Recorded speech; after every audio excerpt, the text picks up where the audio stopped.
gentlemen, welcome to day 21 of the How to Make Money Online 30-day challenge. Today's topic is going to be online coaching.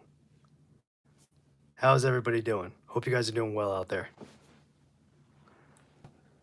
All right, so you know how we do this by now. So we're going to go over and we're going to do an overview of online coaching, talk about it, talk about our outline, and then we'll kind of dive in and we'll see if you guys have any questions. Definitely feel free, to ask any questions. We're going to kind of go through a block of this outline, and then we can take questions as we kind of go along. So, okay, so what is online coaching? What does that mean? So, online coaching is a service where a coach provides some sort of a guideline. 53 seconds in, provides guidance, support, or personalized strategies to clients over the internet.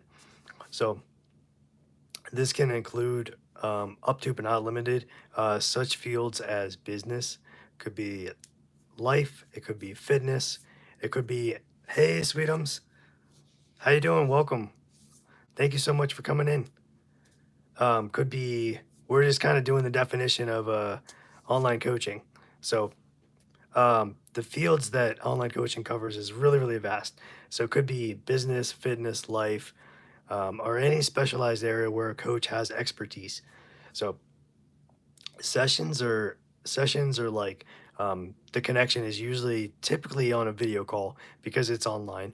So it could be video call, could be email, could be chat, or it could be like a one-on-one group in something like maybe a Facebook group, like a Discord, that kind of thing. Um, and online coaching definitely allows for flexibility and accessibility. So okay, so Sweetums asked, is today's live from the perspective of being a coach or hiring a coach? So I think more along the lines of probably being a coach or like becoming a coach versus actually like hiring a coach. So more, we're going to kind of step into the shoes of more, what does it take to become a coach online? So, and what does that mean exactly? And um, it's very, very similar actually to a live we did a little bit ago about online tutoring. So, in the same kind of realm, same kind of sense, like think of it as maybe like a distant cousin to the online tutoring cousin. Oh, I forgot to get ice. That's all right. Okay, so we're gonna get started and we'll do the introduction. So we talked about online coaching. So the importance of growth and the importance of growth in the online coaching industry is definitely something that I think is super important nowadays, especially with everybody being online in terms of just having, yeah, yep, that's right, Sweetums. Yep. So not necessarily a fitness coach. It could be really any kind of coach or like a mentor, any type of somebody who kind of guides somebody through a process, or maybe not even a process, just more like kind of trying to, teach or learn something. Could be really anything they can do online. So, okay. Okay. So, sorry, just checking the notes over here. I don't know, for some reason the chat's not working on this computer, but that's all right. Okay. That's okay. All right. So, and then we're going to cover the overview of like the earning potential. So, understanding what online coaching is. So we're going to break it down to some key concepts here. So we talked a little bit about what is online coaching. What are some of the different types of online coaching? So what do you guys think as far as you know some of the different types? We kind of touched on fitness a little bit. So what else do you guys think as far as online coaching, or what could constitute as you know being a coach? So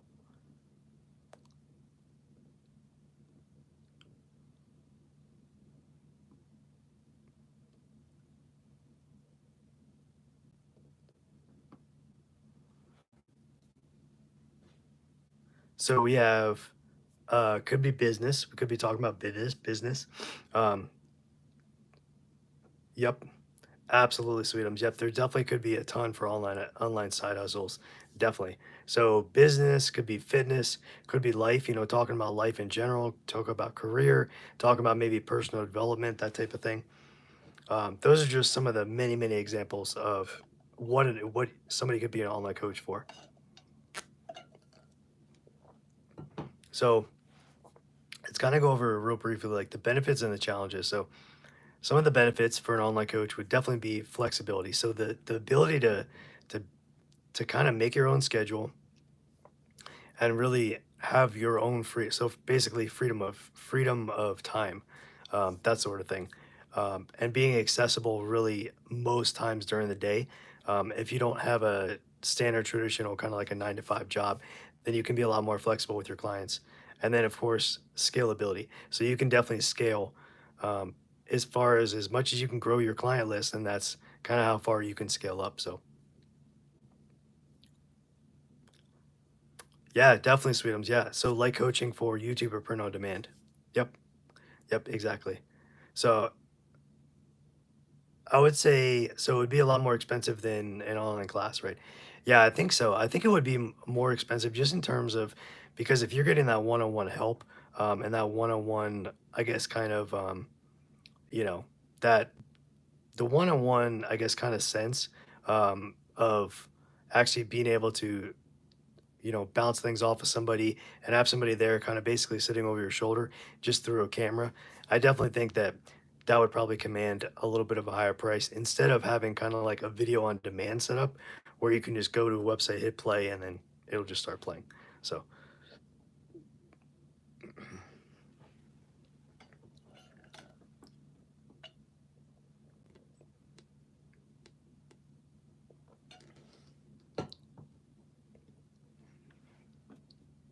okay, so let's dive into challenges. So, what do you guys think what would potentially be a challenge that you could think of as far as hiring an online coach um, and just kind of like everything that kind of encompasses that. So,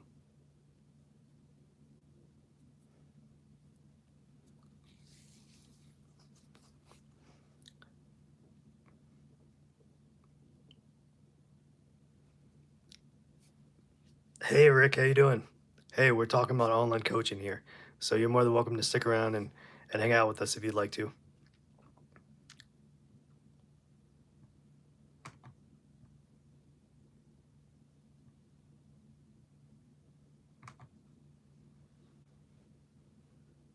Okay, so as far as challenges go, I would say building that trust online, so building that relationship online, that's kind of going to be the first thing.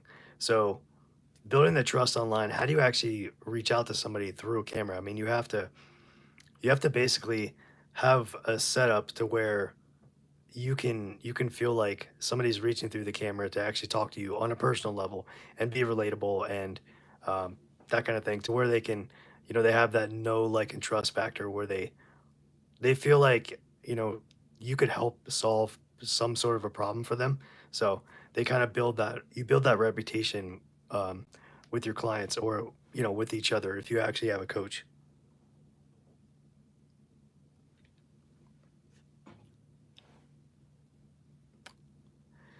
Yeah, so good question, Sweetum. So, how do you even find a quality coach in the first place? So, there's a lot of places that you can actually look in terms of finding a coach. So, if you have, sorry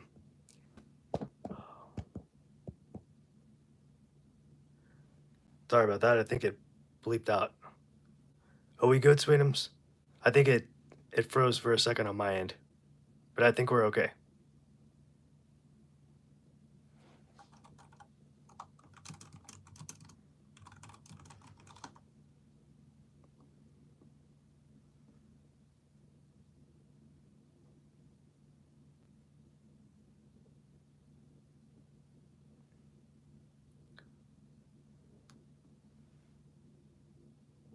Okay, awesome. Thank you, Sweetums. Appreciate it. So, um, so there's a website. It's called betterup.com, and this is one of the places that I found when I was doing research. Hey, Earning Empire, how you doing? So it's just get.betterup.com. So I am going to type this in. So,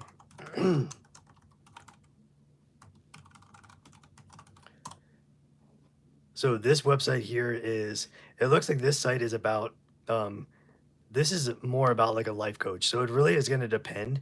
The best place to go, I would say, is um, you could start with something like finding a coach in, if you search on Google for this particular, I don't think there's a platform for everything, every different type of coach, except for if you go to something like Fiverr or Upwork, you might be able to find somebody who does either life coaching skills or like business coaching skills, that kind of thing, or have some sort of a, kind of meet, like an online meeting kind of platform, whether it be through Zoom or, that kind of thing. Um, so actually what I was going to explain is, so I actually have a coach, for like some of the YouTube stuff, and we kind of talk through a platform called vidIQ. So it's really about what the niche is, what you're looking for, and what actually, you're trying to get out of it, as far as what kind of either problem do you need solved, or what help do you need in terms of having finding a coach.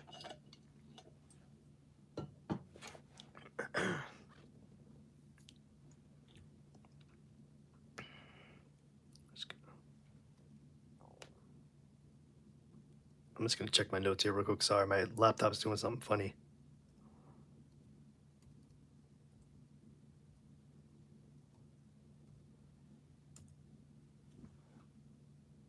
Okay.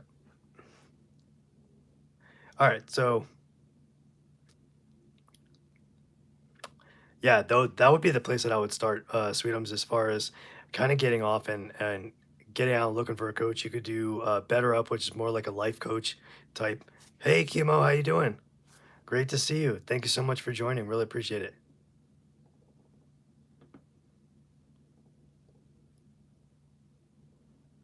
So the Better Up, the website that I posted, is more kind of like a life coach type situation. But you can always go to like Fiverr, and you can go to Upwork. Both of those sites that we've talked about many times here on the channel before.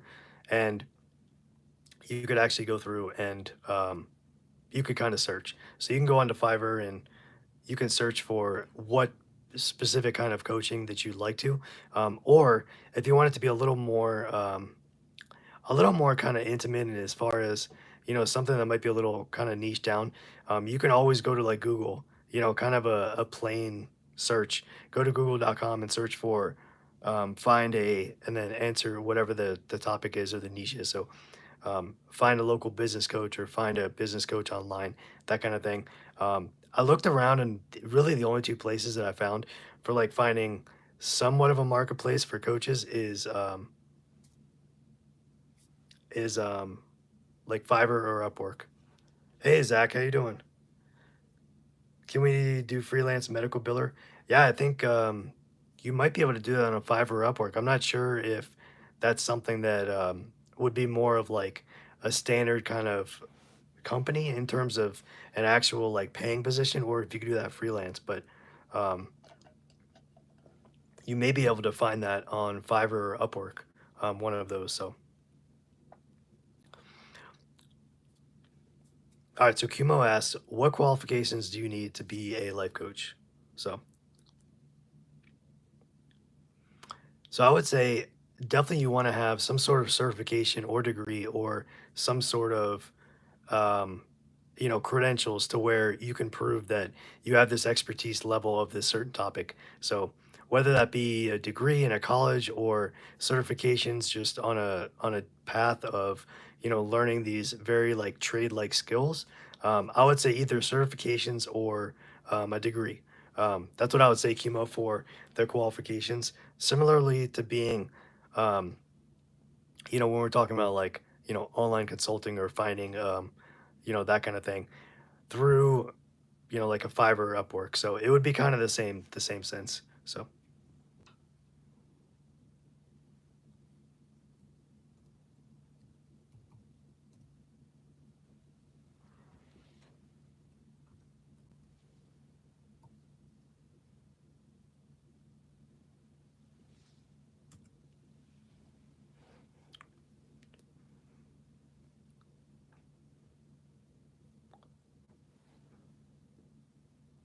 Yeah, I was wondering that too, Zach. So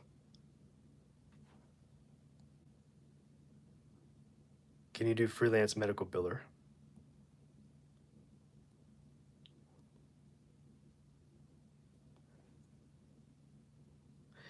Yeah, it does. It does, Sweetums, right? So I would say more along the lines of maybe I don't think you can necessarily get a degree in like being a life coach, but I think maybe more of perhaps maybe like a psychology or like a social worker type setting as far as, if you to kind of put a label on the degree. Um, it seems a little woo woo. I-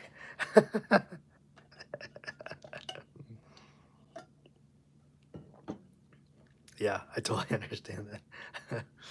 Yeah, so I think if you were like more kind of focused, maybe like psychology would probably be the closest thing in terms of, psychology or like a social worker type degree that is more maybe geared towards interacting with individuals on, like a life sense or like a business sense, that kind of thing. Or I guess if it was going to be a business, a business coach or an online business coach, then you would need a business degree. I mean, that kind of makes sense, like to kind of, do that. Or fitness, fitness instructor, obviously you can get degrees in fitness. So,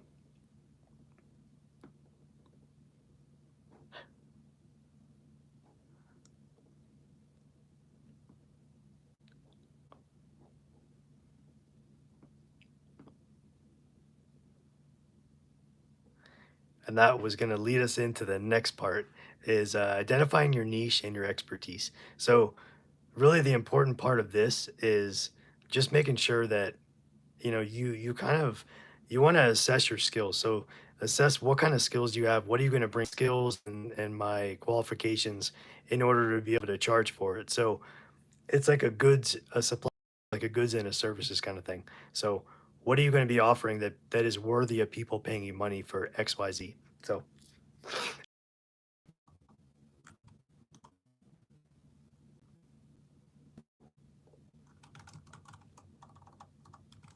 okay, so Kumo asked, is there a list of types of coaches that are popular right now? Yep. So I think I have a list of 10. Let me see how many I have right here. Let's see.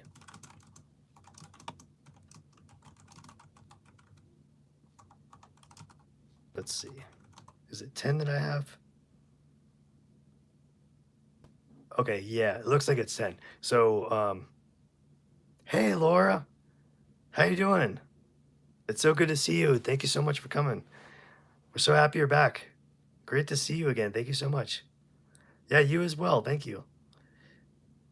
Yeah, so we were just going through and answering a question. So, um, Kumo asked, what are the types of coaches that are popular right now? So, yeah, so I have a list of 10 and we'll kind of go through. So, the number one most popular type of online coach. Before I say it, does anybody want to guess? Anybody want to guess out there? Kind of make this a little interesting. So, if you had to guess, what type of coach would be number one? And I think it may not be the one you might be thinking about, but let's see. Let's see what you guys think.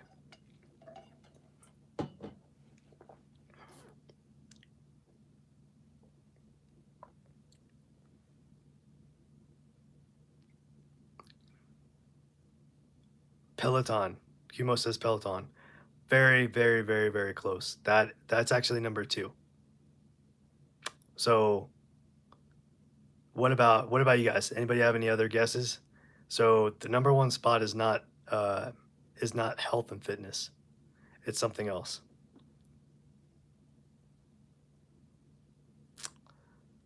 That's close. Sweetums YouTube coach. It's kind of like along those lines. Okay.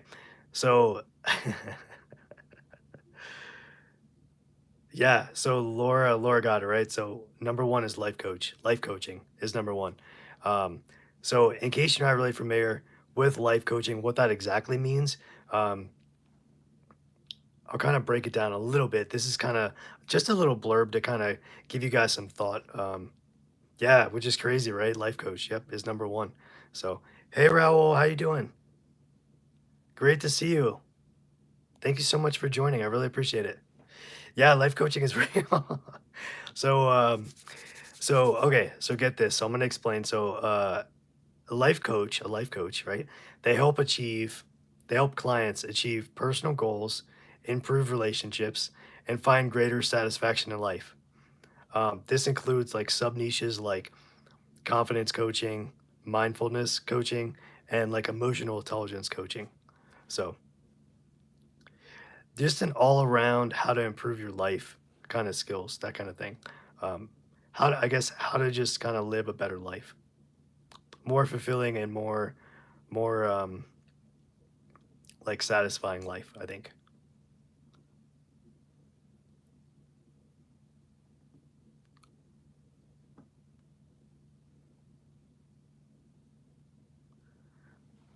Okay, so the second one is you guys already hit it. So the second one is health and wellness coach. So basically you focus on improving overall health, any type of fitness and any type of wellness. So that also includes, maybe like a dieting, like a food prep kind of thing. Um, so, oh yeah, Lord, me too. I heard about that, the hurricane that hit. Hopefully you're doing all right over there in the Caribbean.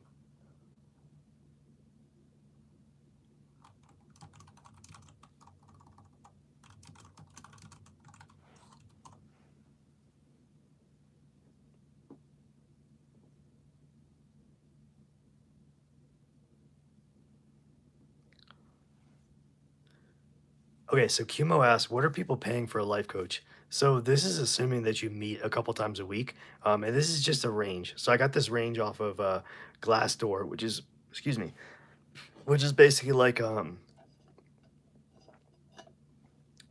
like Indeed or like LinkedIn, one of those type of professional kind of business websites.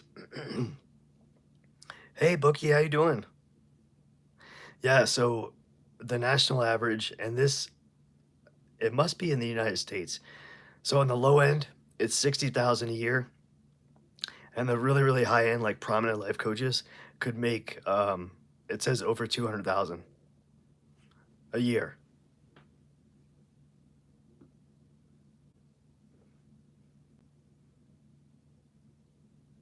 That's pretty bonkers to me. I think that's pretty crazy. I can't believe that. That is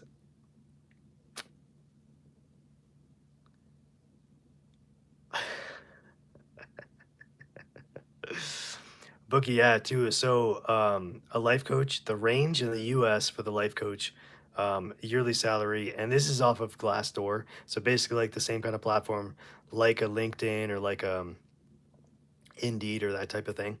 Um, so it's basically 60 grand up to like over 200,000. Yep.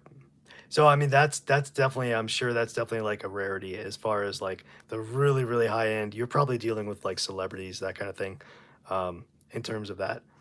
But yeah, I'm not really sure. I'm not sure who's making that. But yeah, I just pulled that off of glassdoor.com. So um, that's pretty crazy.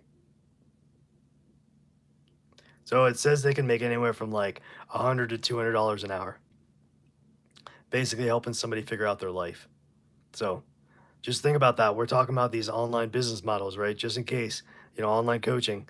If you can help somebody figure out, what they want to do with their life, they may pay you pretty well, it sounds like.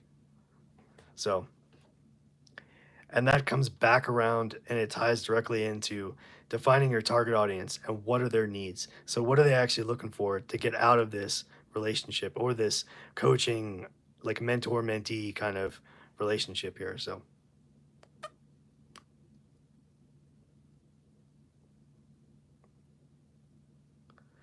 okay, so next up is developing your coaching program. And there's a couple different outlines here. So when you're thinking about developing your program, create a structured program outline. So basically, like the outline of what you want your program to be about. Basically, decide on what the format's going to be. So is it going to be one on one? Is it going to be a group session? Or is it going to be like a hybrid of both? Um, and then finally, as you go along creating this program, um, you're gonna develop coaching materials, so worksheets, guides, templates, you know, maybe like little, not necessarily quizzes, but like kind of assessments, to kind of get a baseline and see where your clients are. So, hey, Raul, I'm not sure about your question. I'm sorry. Can you kind of rephrase it and maybe ask it again? Just make sure we get you covered.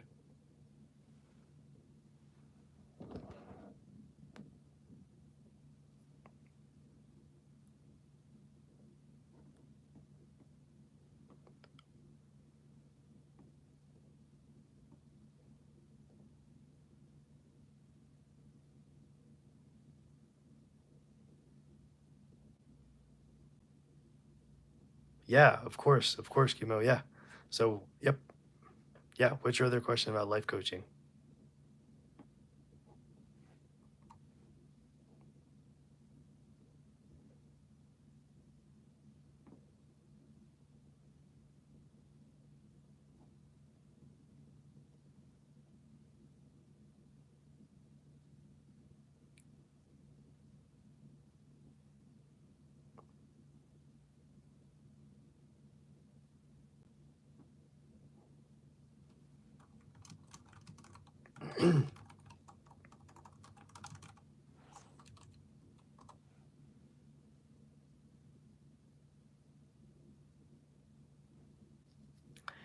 You know what? So Kumo asked, I was looking it up and it said that coaching is unregulated. So I actually have seen that too. So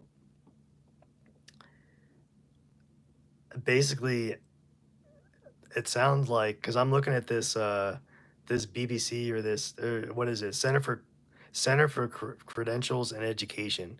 This is just in the United States, but it does say at this time coaching is not regulated or monitored by a state agency or regulatory board. So, and get this next one. So, it is the current belief that the profession should monitor itself.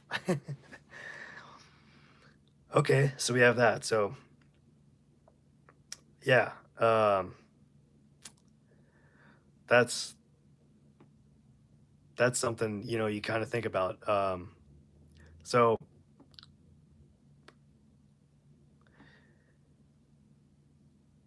yeah, so it does, it absolutely does. So Kimo asked, so how do people get qualified and become a trusted life coach? So it says, um, since coaching is not regulated, a regulated profession like counseling or therapy, coaches operate in a largely unregulated space. So this lack of formal regulation means anybody can technically label themselves as a life coach, regardless of their educational background or training. So that's a pretty scary statement right there. So yeah, so life coach is different than a therapist because I think life coach is more directing you or guiding you in more like life decisions or I mean there's some similarities that kind of cross over between a life coach and a therapist, but I think therapist is more of like psychological kind of emotional dealing with trauma and that's those sort of things. um sign me up. So hey Mohamed, hey, I'm from the states. Thank you so much for being here, really appreciate it. Thanks for popping in. Yeah, who wants to sign up as a life coach, regardless of their educational background or training? I mean, as kind of interesting as that sounds, I think you really definitely have to almost know somebody that's already in the space um, to get like a recommendation or like a firsthand like word of mouth in order to like find one of these people. Because if it's not regulated, then we saw it there first. I mean, there's nothing that says that anybody can't just label themselves that and charge a crazy amount of money, right?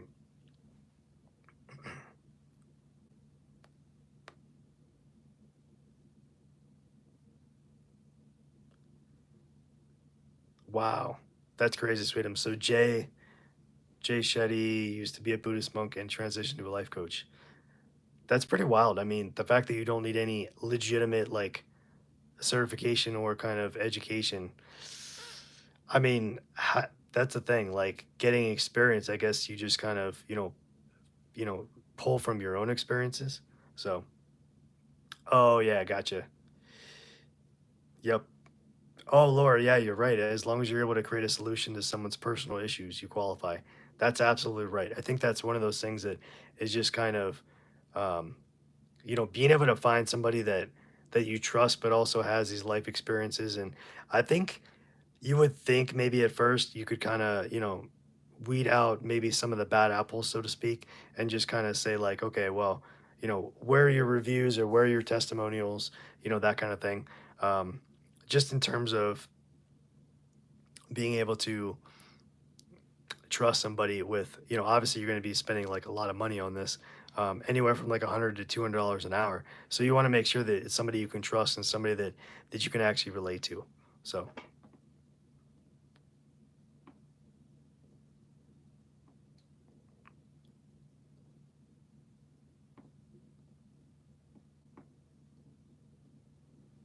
yeah, that is pretty crazy.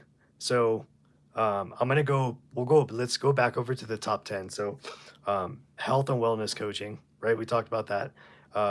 Next up is career coaching. So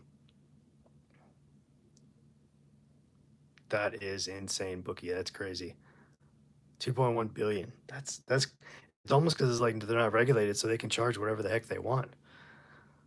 So when you think about like career coaching, basically somebody who kind of guides an individual, takes their experience, whatever they have, whatever experience the individual has, you kind of guide them into maybe what type of career they might be successful in the long run. So basically assist individuals in advancing their careers. So like getting promotions or maybe moving to a different company, perhaps changing careers or finding job satisfaction in the current position that you have. So this includes sub niches like executive coaching, interview coaching, so you can be prepared for an interview, and job search coaching. So that kind of gives you a little idea of what, on a high level, what a career coach does. Wow. Those are some pretty high numbers. I mean, I can see like, life coach seems like there's a little bit of a gray area as far as how do you really, I mean, what qualifies an individual, exactly to like, it's like based just on experiences. And really, how good are you with people? And I think to a certain extent, you almost have to be some type of, kind of salesy type, not in a sense of, you're selling somebody, but you're selling yourself and you're really selling yourself to somebody who really believes that you could get in there and you can make a difference in somebody else's life. So um, that's nuts. So then, of course, business coaching. I think we can all agree that that one's pretty self-explanatory. So, basically, a business coach would help entrepreneurs and business owners grow their businesses, improve leadership skills, and increase profitability. So, that all makes sense. That all kind of lines up. It includes sub niches like startup coaching, or small business coaching, or even like corporate coaching. So maybe you have a business coach that goes in and really tries to kind of set up an outline or brings a team together, helps with like team bonding, that kind of thing. Somebody who can really kind of take a team that maybe not as close knit and bring some strategy and some different methods that you can use to bring a team maybe a little bit closer. So, and this next one is something that I always think of in terms of, what actually would be a coach. So, relationship coaching, right? So, a relationship coach aids individuals and couples on improving their relationships, communication skills, and resolving conflicts. So, that almost kind of seems like the barrier in a sense of like, relationship coach and therapy is kind of, I think, almost kind of blurs a little bit. But you have sub niches like marriage coaching, dating coaches, and family coaches. So you can bring all of those people together and have different clients that are in different stages of their life, or bring in a full family, that kind of thing, to work through, different situations, or whatever they have going on. And they need a little bit extra support that maybe they don't get somewhere else. So,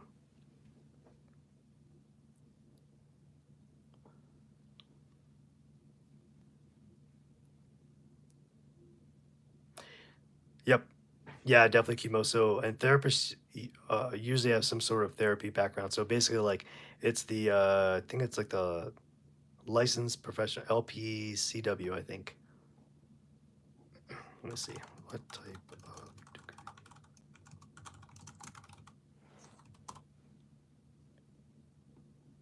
Okay.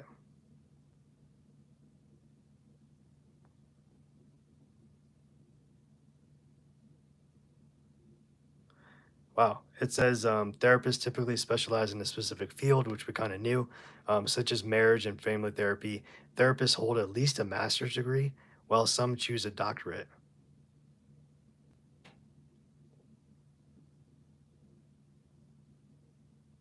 So it says a traditional PhD, which is a doctorate, or um, counseling psychology. That's kind of the other degree. Are the most common types of options for people looking to get into the therapy field.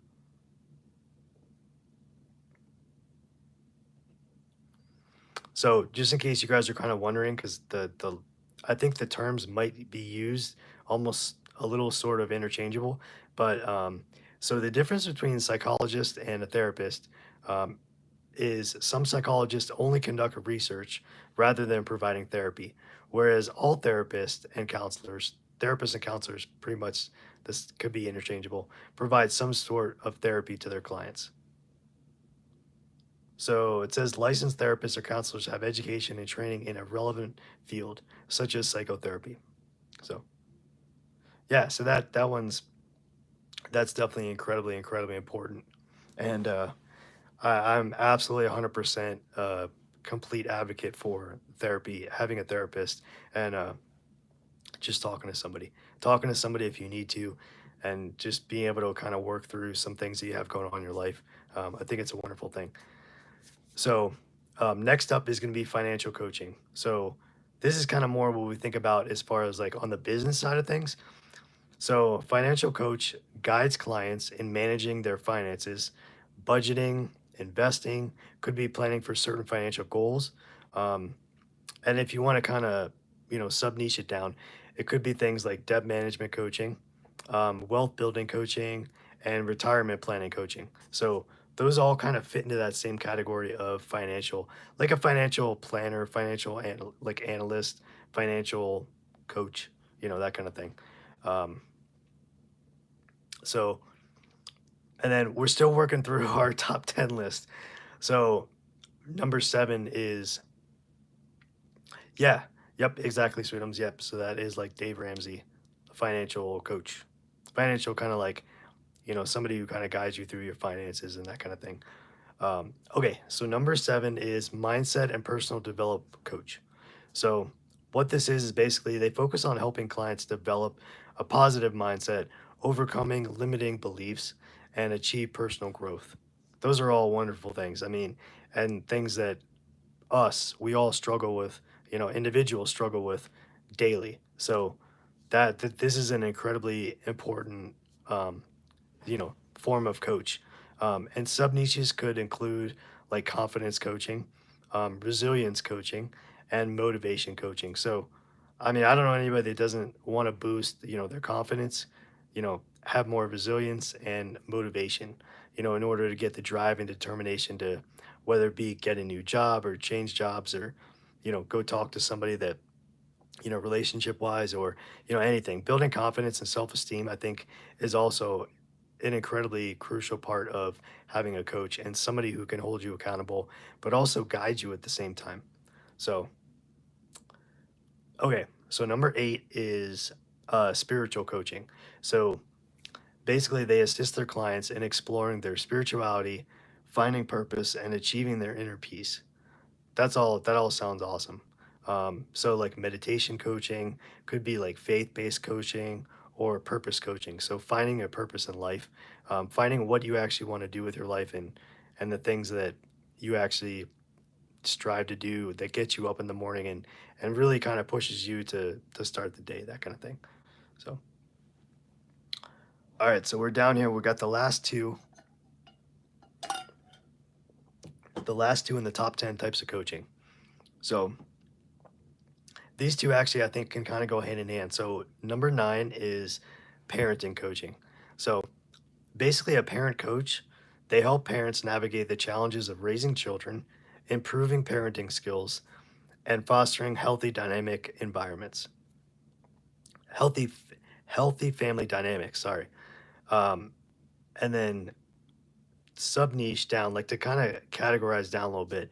It could be like new parent coaching, special needs parent coaching, or co-parenting. So if there's a family that has a divorced mother and father, then this person could help kind of be the mediator, the middleman, and or middleman, middlewoman, in order to guide both of these families together. You know, the two individuals. So I think those are incredibly important too. And we all know that there is no guidebook. So, hey, Chromiomi, how you doing? Great to have you again. Thank you for stopping by.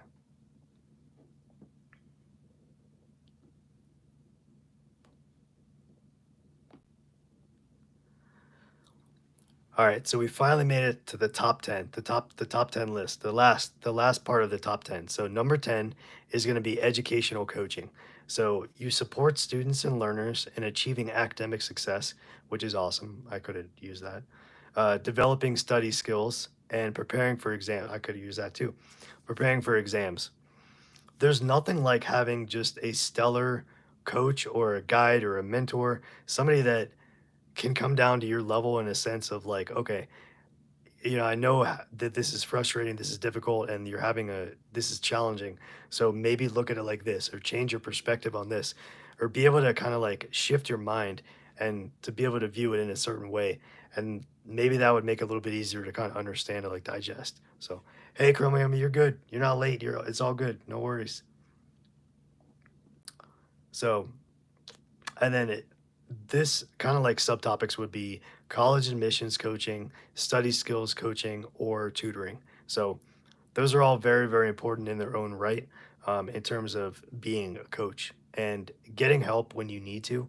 Um, and I mean, I think the thing is you're basically, you're going to be paying for a coach, right? So you want to make sure that if this is something that could help you in the long run or help you even just in the short term, help you get through a certain situation, or better your life or make your life easier or have a little bit more success or kind of cut out some of the learning curve, I don't see why somebody wouldn't want to do, hire a coach, that kind of thing. So.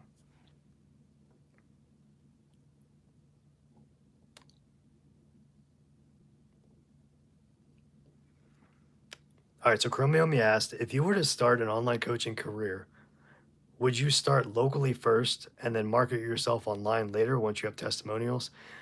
I really think that's a great approach. That's a great idea. And mainly because when you put yourself out there online and you have a blank slate and you have a website and you're looking for reviews and that kind of thing, when people come and they go to your website to try to get more information, the first thing that people want is, especially if you're dealing with a coach or a mentor, is the firsthand experiences, the real world testimonials from human beings, from real people that you worked with. Um, I mean, honestly, like, yeah, could you kind of fake a little bit of it? You could, but like, do you really want to start that way? I mean, you should be taking this seriously because you're going to be helping real people with real problems and assisting them in any way you possibly can. So I would definitely start out for sure locally and maybe reach out to family, friends, anything, your network, any local social media. Like if you have like Nextdoor is a local kind of neighborhood platform.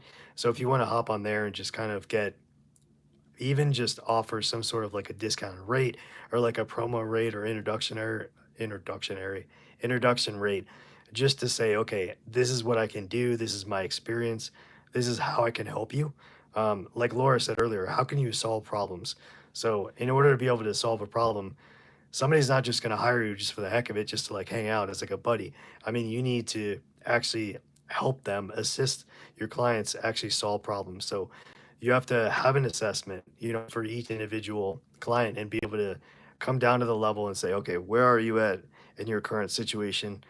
What kind of goals do you want to get out of having a coach? And I think just going out there and talking to people and being able to relate to people and obviously the biggest thing is you gotta just leave judgment like at the door. I mean, you can't ever judge anybody if you want to have a successful coaching business. You have to absolutely be as neutral as humanly possible and just go in there and with the full positive intent of helping somebody. So, hey, movie recap, how you doing? Thank you so much for popping in and joining.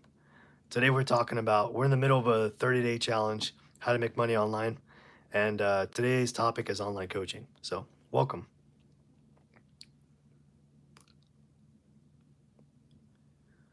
Yeah, Bookie. So I would agree with that. So a coach would essentially be an expert in their field and could be like a consultant. I think that's a good way to kind of look at it as far as, you know, what would you compare it to as far as being, something close. So a consultant would be a coach, but also at the same time, I think a coach is definitely somebody who, when you think about a coach, me personally, I think about somebody who motivates, somebody who is not only motivated, but respectful, but also pushes you to actually, maybe get out of your comfort zone and strive to do your best.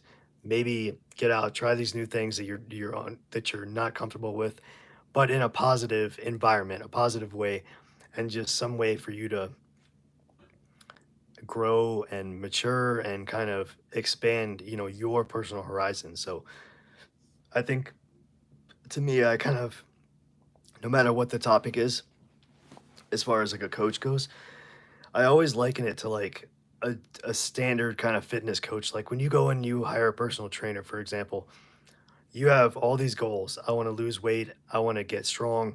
I want to lose this, lose that, whatever it is. I want to be able to be flexible or do this kind of thing, or maybe I have a run coming up or whatever. So you go in there with goals, and you go in there with maybe you have an idea of how to actually achieve these goals, but I think it's more along the lines of when I think about it, I want someone that's going to motivate me, but not insult me at the same time, right? I mean, there's a time and a place and a way to do things. Constructive criticism is a beautiful thing if it's done with the utmost respect and patience and understanding. Your job as a coach is not to put somebody down. You're not supposed to just basically crap on somebody. I mean, you want to build somebody up, but at the same time, you can't always go along with what they say in terms of like, yeah, yeah, yeah, you're fine, you're doing it right or whatever. You have to give some sort of criticism, but it's all in the delivery, right? All in the approach and how you do it. So, hey, Paul, how you doing? Welcome back, man. I think you've joined some of these lives, right? It's great to see you again. Thank you so much for joining. We really appreciate it. So we're just talking about online coaching today. So yeah, do you guys have any questions out there just in general about like online coaching? I know we haven't really talked about like where do you find one a little bit in the beginning, but does anybody have any questions about kind of how this might be structured? Like, yeah, bookies. So other coaching platforms. So I think it really depends. Awesome. You got it, Paul. No problem. So, Bookie, I think it depends on what you're actually looking to find a coach for. So, I would say the best place to start, the two best places to start would be Upwork and Fiverr. And I say that because there's a lot of different types of people on there that maybe not would be considered the word coach, but I think could be mentor, could be tutor. I mean, that's basically the same thing. A coach, in a sense, is like a tutor, but I think a coach has more responsibility in terms of, you know, building somebody up and increasing, building their self esteem, their self confidence, that kind of thing. But at the same time, you are teaching somebody something. So yeah, so I would, so I think I haven't found anything that is just strictly for like, hey, go here to find like a fitness coach or go here to find, just like a business coach. So unless does anybody know if anything like that out there exists? In my research, I didn't find anything that was like a catch-all platform for finding coaches.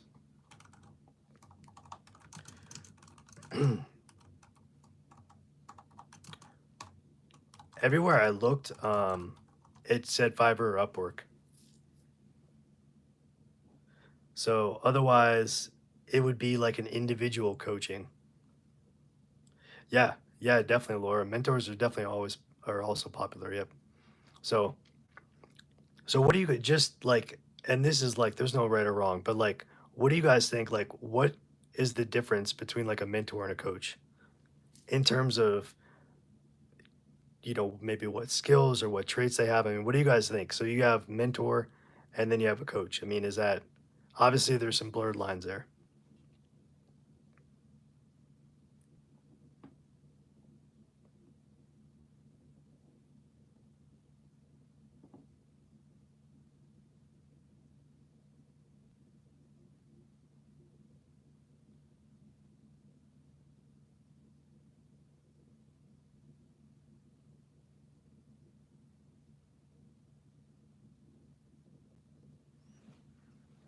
Those are both really great examples, and definitely really great answers. So Bookie says, I always thought mentors work for free and are giving back because they're already successful. And then Laura says, I can vouch for mentors that really help.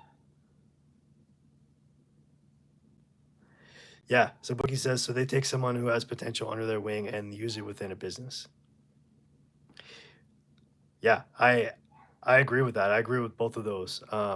I feel like a mentor, when you think about a mentor, um, I don't associate like a cost with them, because a mentor is like somebody who is willing and really wants to help somebody out. So, and usually if you have that positive intent, then you don't really associate that with charging for that, to that level. I mean, I guess it's possible, but really, I think a coach is more of somebody who has definitely a specific specialty, and I'm not saying they're in it only for the money, but they're in it, they have a business, they're in it to like make money and build their client list, that kind of thing.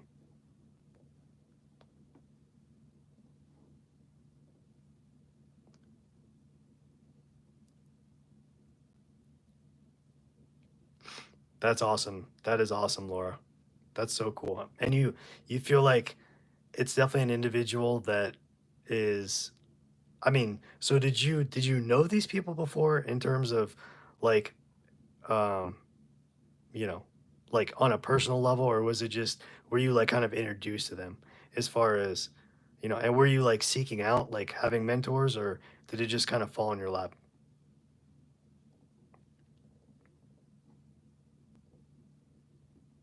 Yeah, I like that, Sweetums, definitely. Yeah, mentor is more like a role model and a guide. Yeah,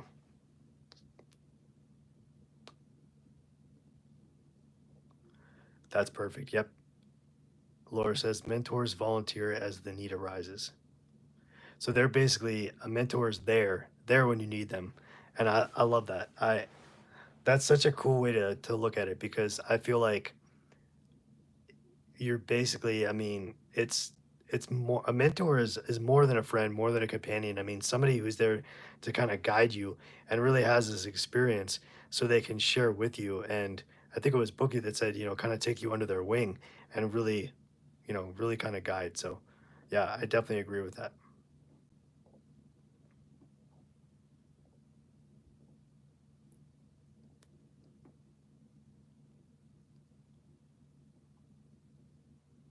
So when we're talking about, oh, right on, Laura, awesome. So you were introduced to them. Okay, we shared common interests. Cool. No, that's very cool. That's usually the best way, right? Is to be introduced to them.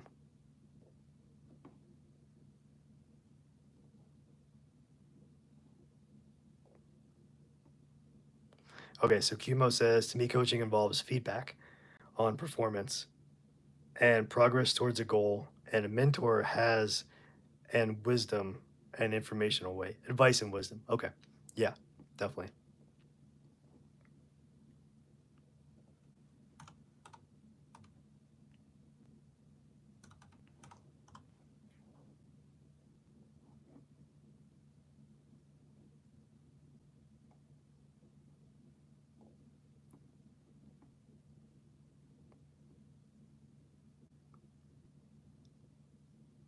Got it, Laura. They were already past where I'm currently at, so it's much needed assistance to get unstuck. Yeah, that's a big part of it, I think, is being able to actually be in a situation and then you feel like you're like, crap, man, I'm stuck at XYZ, whatever it is, it doesn't matter.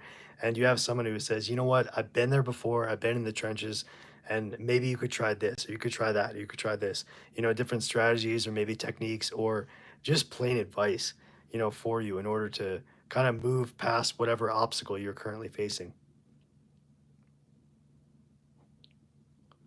I think that's incredibly, incredibly invaluable in order to kind of move forward. So when you guys think about, a coach itself, I mean,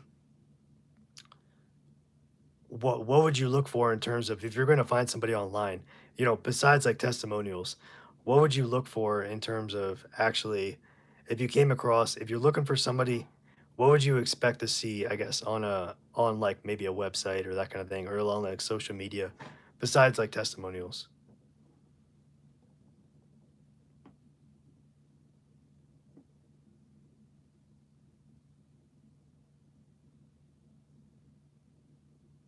Yep. Laura says it's all about persistence, determination to become your best self through accountability. That is crucial because if you're not held accountable, I mean, what are you doing it for, right? I mean, you got to make sure that someone is right there and they're willing to kind of push you in a good way, but make sure that hey, I mean, this is something that I'm going to be watching you. You got to make sure you do it. So, yeah, Bookie definitely credentials for sure. Okay, so 53% of online coaches have a bachelor's degree and 21 have a master's. That's incredible. I didn't think it would be that high. With us reading that information earlier about, oh, it's unregulated. You don't need any kind of credentials. You can just, put whatever you want, that kind of thing. I mean, I think all kidding aside, that sets somebody apart. So if you have the drive and the determination to get a degree like a master's or a PhD, um, even a bachelor's, I mean, that's something that, you know, that's a goal that you set for yourself. And you said, okay, I want to help other people. And this is a way that I can prove that I went through with the education and basically I know what I'm talking about, or I have the educational credentials to back up what I'm saying. Maybe not fully experienced, like when you first start, you don't have the experience dealing with clients or interacting with them, but you do have the education. You took time, you paid the money, and you went through the process of gaining that education. So I think that's really the only place to start. So you need to have the education to back what you say you can do or how you can help people.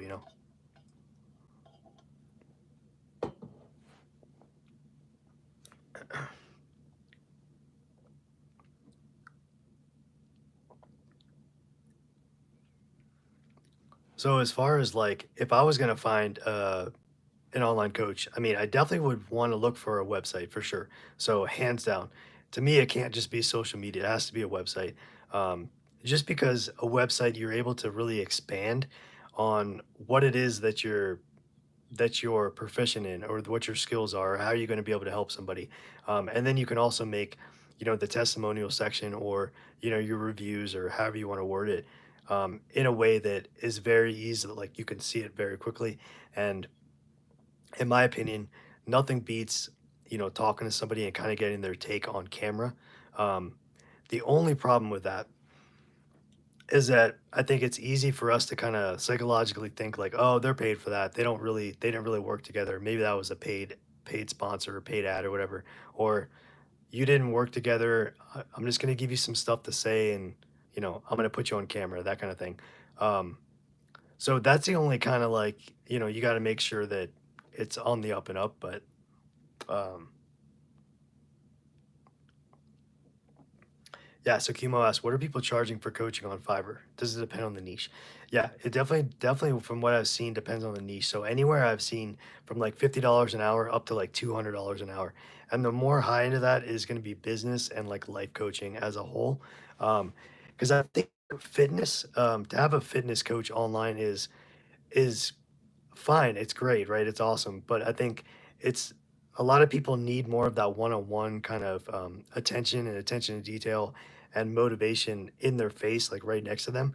So I think they may not be able to command as much as higher of a hourly rate, only because you're probably going to go and you're going to watch some videos, you're going to go through, and you're going to maybe do some of their workouts, something that's like pre-recorded.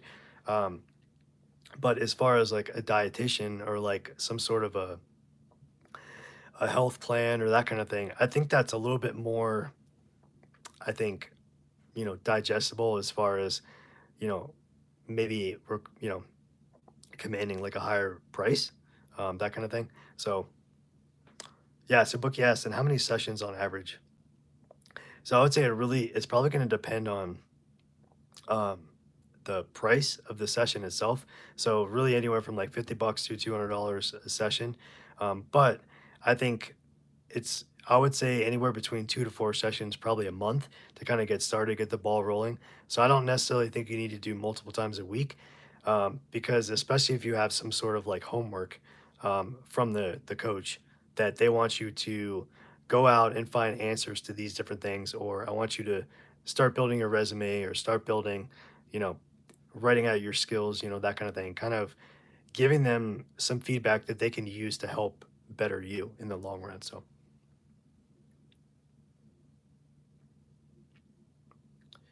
right. So Sweetums asked, what about, is that Copilot? What about Copilot, the fitness coaching program where you get assigned your own coach who tailors a fitness program for you? That's pretty cool, actually. I mean, do you know, I actually have never heard of Copilot, but do you know, Sweetums, off the top of your head, do you know if that is live? Like, is a coach?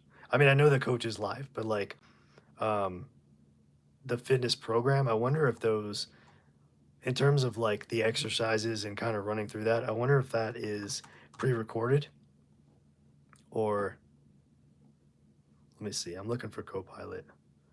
Copilot, is that fitness? Okay, let's see. Formerly, okay. So looks like it says train well, formerly Copilot. Okay, let's see what they're about. So it looks like they do Zoom calls with a coach and they have an app where you can look at the exercises they lay out for you. That's pretty cool. I mean, I think that's incredibly helpful.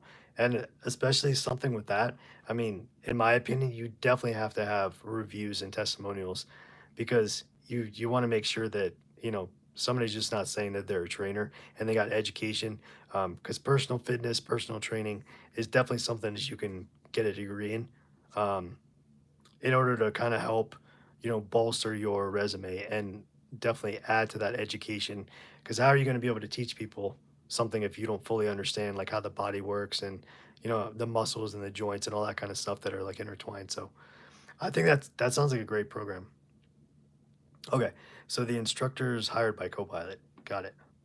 So Copilot is just kind of the platform, and then I guess these different fitness coaches, they'll apply to, I guess, to be a trainer. That's kind of what it sounds like. Okay, yeah. So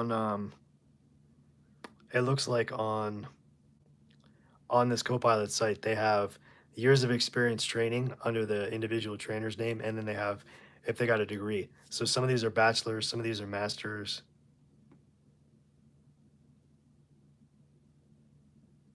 That's cool. Yep, that's awesome.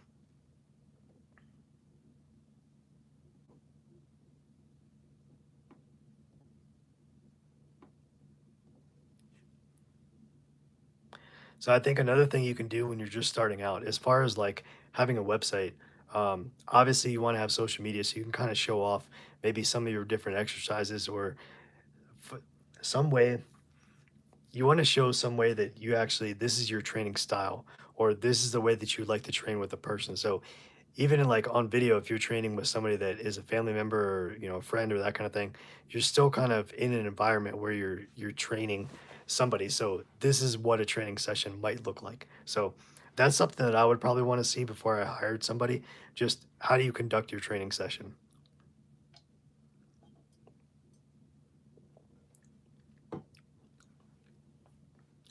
Yeah, chemo. So I think that's what they mean. Yeah, by it regulates itself because people actually look for credentials. I would think that, somebody would need to provide, like, I think, and that's kind of where the gray line is, because you would think, okay, well, I'm just going to go with any random fitness instructor or person, that kind of thing.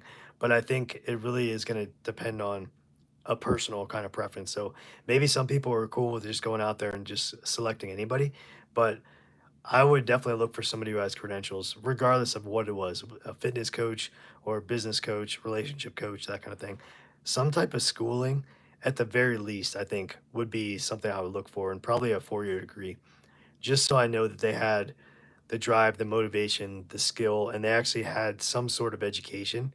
That would probably be my personal bottom line. So just like at the very least, a bachelor's degree in something that seems like it would be similar or relate to whatever the coach was or whatever the coaching was.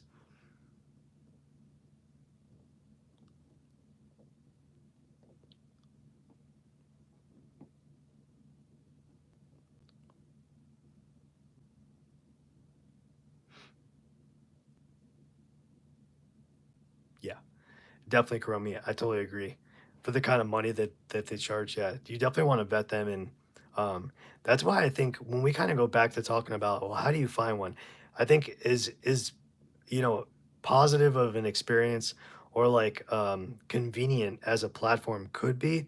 I think nothing beats word of mouth. Nothing beats um, a friend, a family member, a coworker, a buddy, whatever, a spouse, whatever it is, telling you firsthand, this is the experience that I had with person XYZ. And the reason is because they've already built that, they're starting to build their reputation, and that know, they know them, the know, like, and trust factor. So they like them, they can trust them, and they've respected them. And I think that's really crucial, and I think it can be underrated as far as that word of mouth. So that's definitely the approach that I would take, for starters. If I was going to find somebody to kind of help me, I would ask for recommendations on a personal level, and that way you know for sure that if you trust the person giving you the recommendation, then you're like, okay, you know what? Then maybe what you can do is you can see, okay, does this trainer, do they offer like maybe an introductory session, or and it doesn't matter the niche. It could be fitness, business, life, whatever it is. Is there some sort of like a consultation to where we can kind of get to know each other a little bit? So, all right, I think it's time for a water refill here. Come on.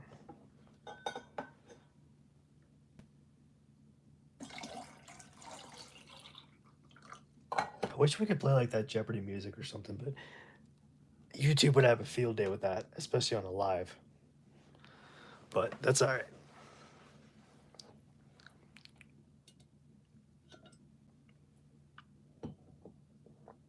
I think another part of when you're finding, okay, how much do you charge when you are the client, like us, right? We're looking for somebody, some kind of a coach. Um, you can find other competitors. So if you did use a platform or something like, the Trainwell or the Copilot, you could see, okay, how much do you charge? Or you can even ask, like, on like a next door type platform. I don't know if you guys are familiar with that. It's like a local neighborhood type social media platform, for neighbors to kind of like talk or whatever, just to interact, that kind of thing. So asking there, and kind of getting some advice, and okay, maybe this person charges, let's say, 75 bucks an hour, but this gym, they charge $100 an hour, because there's overhead. But, you can kind of take that all into consideration. The last thing you want to do is not feel like you're getting ripped off. Whatever the niche is, even if some niches command a higher rate, like life and business, you want to still make sure that you're not getting ripped off. So, I just noticed that we had, this says 22 likes. Thank you guys so much. I really appreciate that. That is awesome. 22 likes. That's killer. Damon's not even here to try to get the likes up. That's so cool. I appreciate the support from everybody. Thank you guys so very much. I hope you guys are having a good time. Are you guys liking these? As anybody here, I'm just curious. We're gonna do a little side note for a second. So if you've been in one of these lives before, can you give me a thumbs up emoji in the chat? I just want to see how many of you guys here are repeat customer, not customers, really. We're talking about customers, our repeat viewers. Sorry.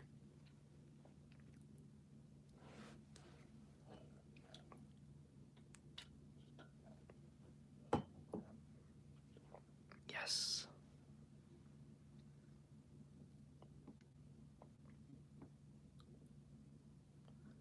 I gotta remember that it's a little delayed. So when I ask a question, it's like delayed by like 20 or 30 seconds, I think.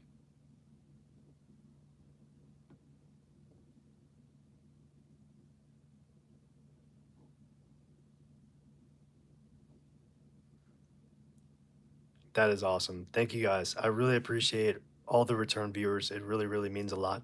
Hope you guys are getting something out of this. Hey, Sneaky Ninja. That's very kind of you to say. Thank you so much. I really appreciate it. Yeah, so just to give you a quick, because you had the respect and you took the time to comment. So basically, Sneaky Ninja, what we're talking about is this is a how to make money online 30-day challenge where every day for 30 days we talk about a different business model or a side hustle that you can make money online with. So basically, that's what the channel is about. So how to make money online. We talk about affiliate marketing, blogging, side hustles, some graphic design. Um, I mean, and the list goes on and on. So, yeah, we'd love to have you here. Definitely feel free to consider subscribing and come along and have some fun with us. So, we do have a playlist of the past live streams for this challenge. Today is day 21. So, we've done this for 21 days now. So, 21 days straight, we've done this. So, we're going to go to day 30, which I believe is next Thursday or Friday. I think it's the 12th, I believe. So yeah, you're more than welcome to come along. It's totally free. Just hit the subscribe button and come hang out with us. And yeah, we hope you learned something. This community is awesome. We're building this community together. So everybody has a good time on these lives and interacting, asking questions and stuff. So yeah, thank you for taking the time to comment, Sneaky Ninja. I really appreciate it. So okay, so let's get back to where we were. So let's see. Okay, so Sweetums, your question was, do coaches provide print materials or anything physical, or is it just conversations? So in my experience that I've seen, it can be both, and usually the physical materials would more likely be like a downloadable, like a PDF, that kind of thing, and then you can choose to print it if you want, as the client. But typically, you don't get anything really mailed per se in everything is going to be online. So even something like the contract, for you to sign, like, there's a platform called DocuSign, where basically like a secure platform where you sign contracts and, everything online. So you don't have to do it in person. So yeah, I think pretty much everything is going to be done online. Everything as much as humanly possible, I think will be done online. And that way, and I think that's kind of the thought is that, maybe the trainer or whoever it is, a coach is not in your general area where you live, maybe not even in your state. So I think it's important to do it online, to be set up and to have all the tools that you can conduct business online. So it shouldn't matter where your clients live. So unless you need that one-on-one support, but obviously today we're talking about online coaching, so it wouldn't be in person anyway. So have you guys had any experience or any luck, good, bad, or other, with an online coach, in terms of you consciously going out and seeking out somebody for something and having a good experience, bad experience, whatever the case may be? I'm just curious if you guys have had anything.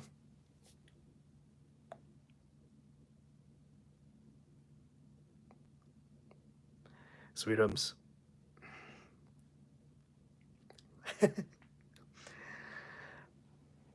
I'm not surprised.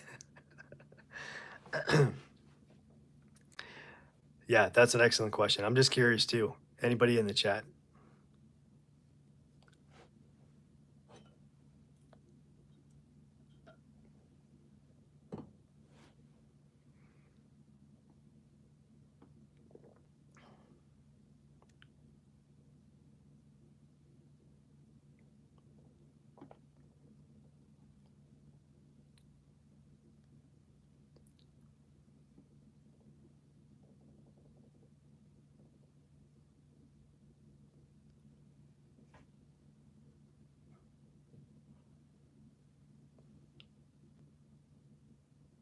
Okay, so Kumo says I haven't, just took courses, but some have a person to person option for the higher tiers.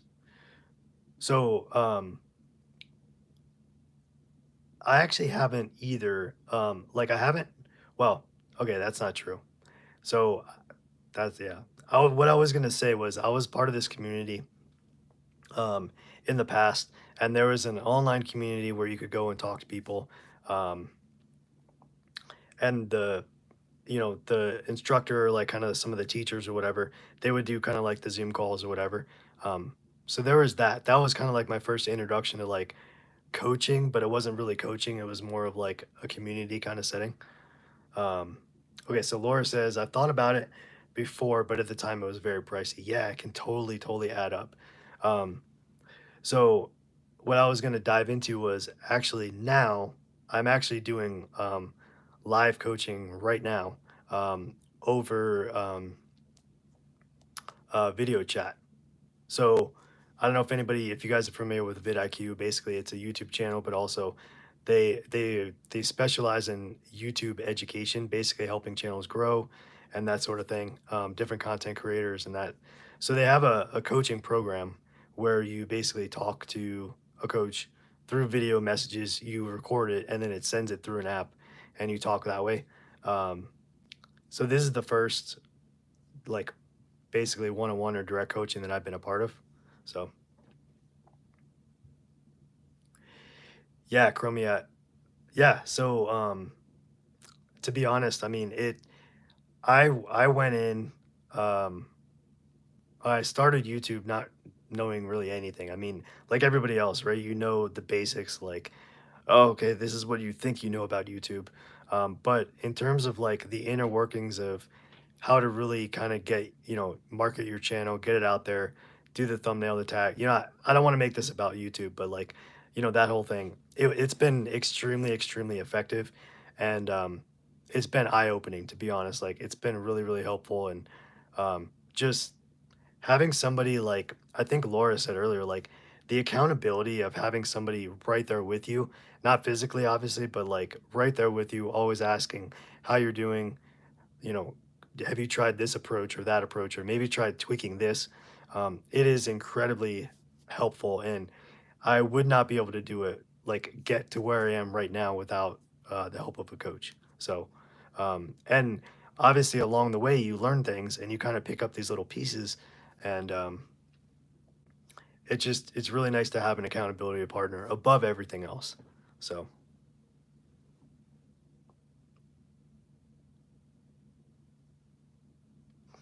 yeah, Bookie, it definitely is for sure. I mean, it's the advice and the guidance and the insight is absolutely catered one on one, that kind of thing, like directly towards, the channel and that kind of thing. And, the techniques and the tips and all that. Try this, try that. So, all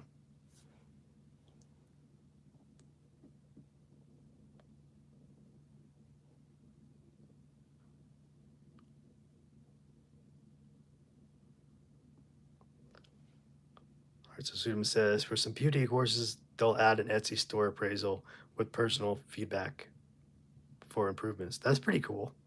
So they would do it all like kind of the assessment like online, or would it be actual kind of sessions with somebody like an actual kind of like a coaching or like a that kind of thing, like that kind of session?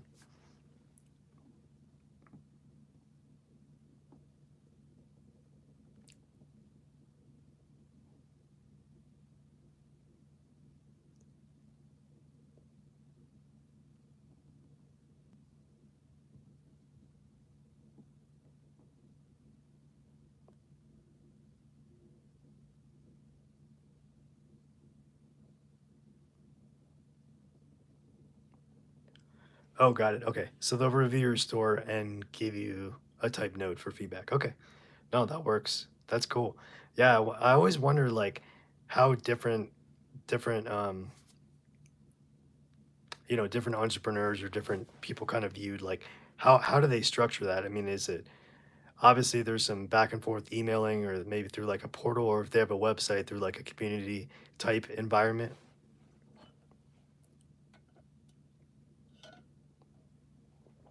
Yeah, I can totally see how that gets pricey very quickly, for sure. Especially with something like when you're kind of, you know, Etsy and print on demand. I mean, where the competition is just through the roof, that kind of thing. I can see how um, these different people would, command, higher prices, kind of thing.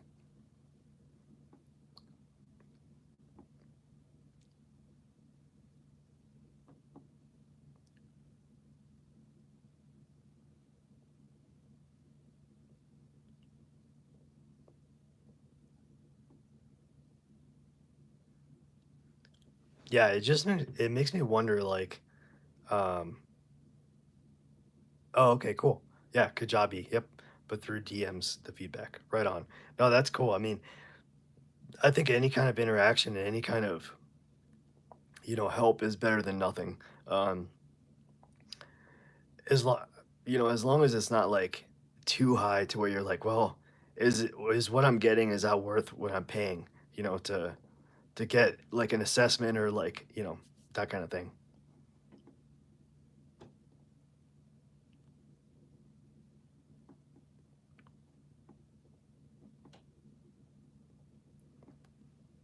And that kind of goes into when we're talking about, looking for different coaches, you want to kind of look at different competitor prices. So, meaning if you have the ability to see what different coaches are charging, typically, I don't know, unless they're on like a platform, I don't necessarily think that you'd be able to find out individual pricing unless you reach out to them and you kind of form, you start a little communication with them. But, it could be something like different coaches might charge different packages. So, for example, like maybe a single session or maybe like a monthly plan or like excuse me, a premium plan that might be for like a year, like annually, that kind of thing. But I think a great way to get in,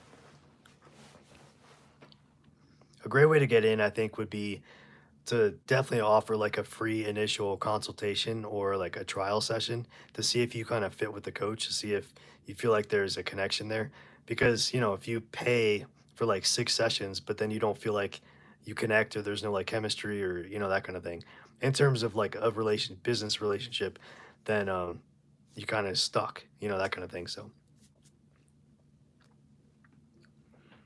okay, so, so you had the same option for the review, but didn't want them stealing your ideas. Yeah. You never know that's totally true. That's totally true. Yep. You always want to be guarded and be safe, especially with something that has such a high level of competition. That's the thing. I mean, can you really, yeah, you got to really be careful about who you can trust, that kind of thing. So, yeah, I do like that. I do like the idea of the initial consultation or like the free session. Like, okay, I mean, how much can you really get to know somebody in like half an hour, 45 minutes to an hour? But more so like how does the coach or, whoever it is, how do they handle themselves? How do they conduct business? I mean, what's their tools and their methods of actually like interacting? So I think you can glean a lot from that as far as kind of seeing if you feel like you can match your energy or you're enjoying, or you know, basically you like their approach kind of thing. So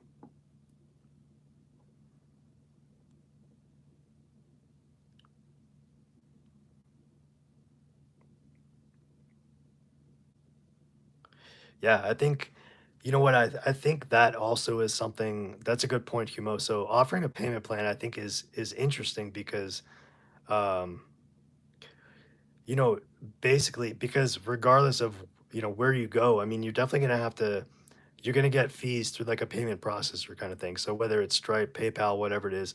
So I think just being honest and upfront about like, hey, if we do a payment plan, it's a high likelihood that you're going to get charged more over the long run because the credit card company or whoever payment processor is going to charge me to take your credit card. So that's the only kind of, I think if you're transparent about that, then there's no problems. I mean, I think that's actually a great option. And even especially if you can get it to where you can automatically charge a card maybe on like the 15th of the month or the 30th or, that kind of thing. Because you don't want somebody saying, yeah, yeah, I'll do the payment plan, you get one payment and then you give them access to everything and then they don't pay again, so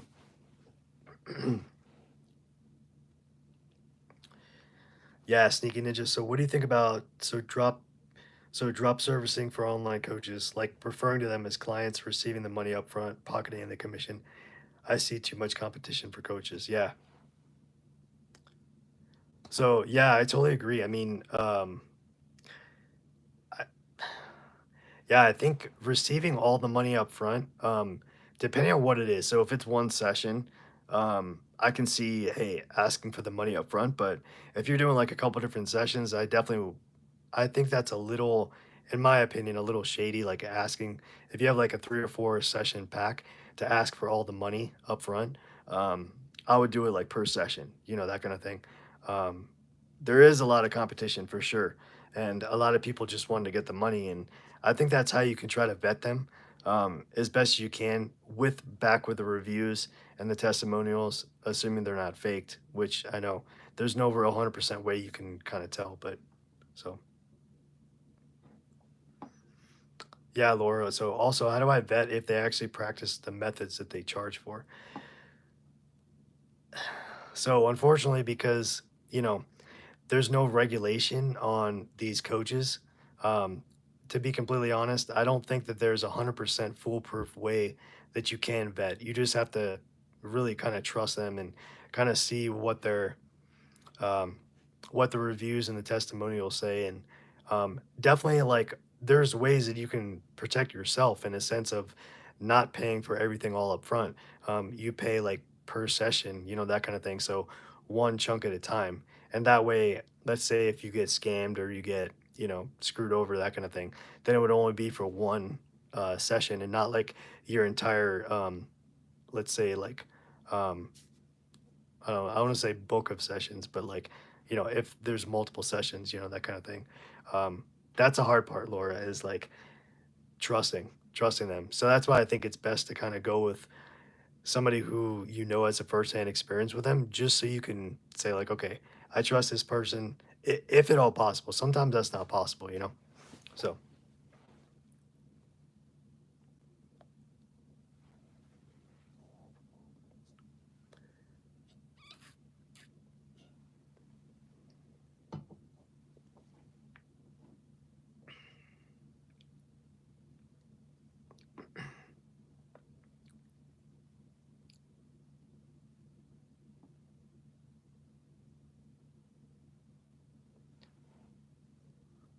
So Stingy is says you approach a fitness coach, agree to get them clients, and then arrange a split. Okay, yeah. So you're like the middleman, Sneaky Ninja.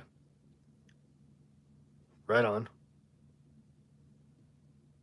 Yeah, I actually think that's a great idea. I mean, um, I'm not sure of like any platforms necessarily that I can think of that would kind of help facilitate, you kind of being in the middle. Um, that might be more of like a one-on-one kind of conversation you'd have to kind of build with them, as far as like communicating, okay, this is what I do. I can help you find clients. How do we agree on some sort of a contract between us to kind of split some sort of a commission or the cost? I think you could definitely leverage something like obviously using like a PayPal or like a Stripe, like some form of legitimate payment processing type thing where you can take credit cards, you can take Apple Pay and all that. Um, and maybe you could use like um, a calendar type system, or you could probably something to basically keep both of you organized, that kind of thing. So no, I do think that's a great idea. I think you just need to have like a proposal, almost like a template or like a an outline of a template for proposing these trainers or whoever it is, and saying, okay, this is how it's going to work. If I give you X amount of clients, then I'll take whatever 10% a month or 15% or whatever it is. So you set that predetermined price.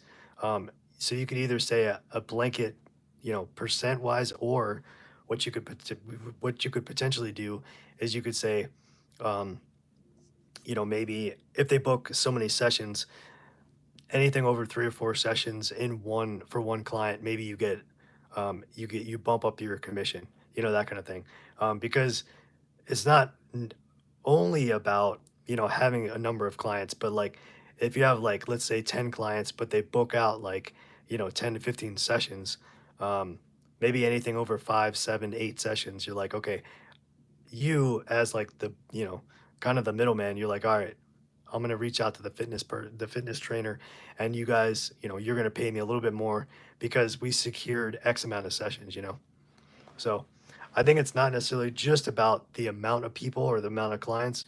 It's like, because the clients, yeah, bring in the money, but if you have like repeat customers kind of thing and you build that relationship, they're going to keep booking sessions. So that might also be something to kind of think about, like almost having like a retainer fee type thing. You know how some businesses do that where they have like a retainer fee. So, all right, I'll bring you the clients, and then, that kind of thing.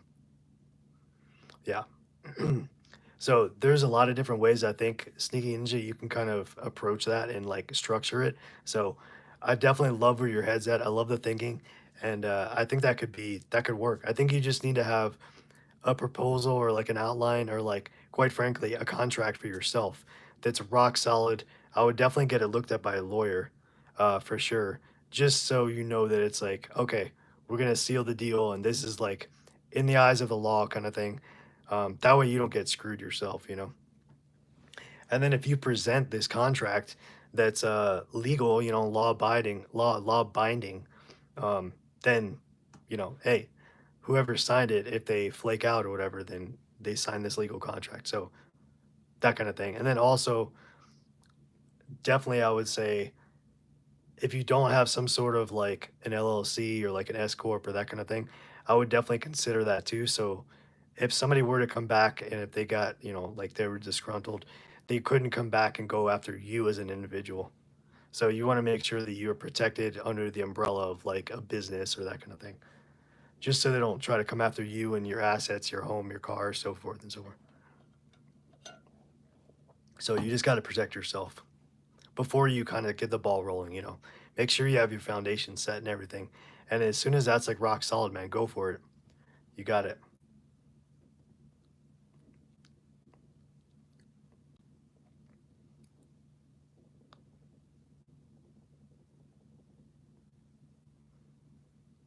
I really hope you guys are enjoying this. I'm having fun on this one. This one's cool because this one's it's a little different than what we, usually kind of talk about. So hopefully you guys are having a good time, and, you know, definitely, I'm super excited about the rest of this challenge. So I just want to give you a little quick insight into like what's coming up next.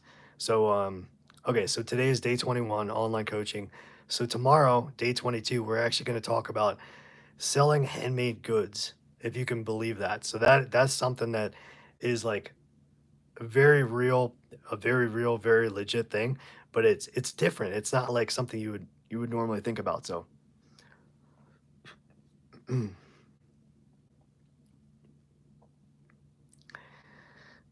then after that, we're going to talk about like online consulting. So some of these, they have very similar kind of like themes and like kind of properties, but they're different in their own right. They have different specialties and that kind of thing. So the next two coming up is going to be selling handmade goods and online consulting. So definitely, for sure, if you guys aren't subscribed, definitely please consider subscribing. And yeah, so consulting would be, so coaching is like actually coaching somebody up and actually kind of like teaching them how to do something. But consulting is really just doing the work for them. So you're not teaching somebody something, you're actually physically going to do it for them. So whether it's like running ads on Facebook or, designing marketing campaign, like with pictures and videos, that kind of thing, editing videos, that kind of thing. So versus teaching somebody to do a skill, you're going to do it for them. So basically, you're getting paid to do whatever the task is, that kind of thing. Oh yeah, Sweetums, definitely. I just saw your comment. Yeah, yeah. Selling homemade goods. That definitely has Etsy written all over it, for sure.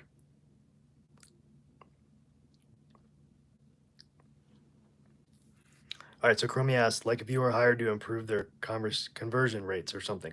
Yep, exactly. Yeah, definitely. That's a good way to put it. So, if somebody's, either their sales or their traffic was kind of dipping down, or they weren't getting, um, maybe their click through wasn't as high as they'd like it. Um, you could hire a consultant to come in and basically assess your whatever it is, your store, your business, your website, social media, whatever it is you're trying to do, and then actually help you implement techniques and that kind of thing to have more success, basically. So,